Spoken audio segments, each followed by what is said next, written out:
የጋብቻ እድሜ በተለይ ለሴት ልጅ 15 ማንሻው ነው። ቀጥሎ 18 ነው። ቀጥሎ 22 ነው። ቀጥሎ 25 ነው። ከ25 በላይ ግን አደጋ ነው። አሁንም በግልጽ ነው የምነግራችሁ፣ አደጋ ነው። ከዚያ በላይ ያላችሁ እህቶቻችን አንዴ ስለደረሳችሁበት ስላለው ነገር ማሰብና ጎዳናችሁን መሄድ ነው።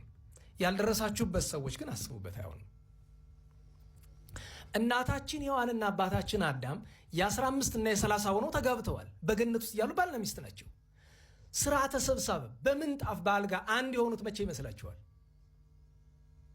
እስቲ ይህን የሚመልስልኝ ጎበዝ ሰው ካለ እንዲሁ ሽልማት አለኝ። እዚሁ እንዲሁ አየር ባየር መቼ ነው በወንድና በሴት ስርዓት አብረው ያደሩ?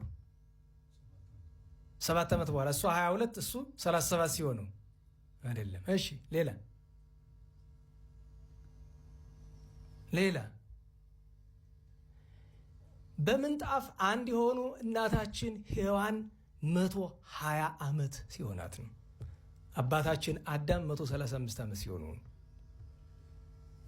የንታ ይረዱታል። አልቦቱ ካለ ህሊና ለአዳም ዘነበለ በካይላ ላይ ኃጢአቱ ከገነት ከወጣ በኋላ አብረው አላደሩም።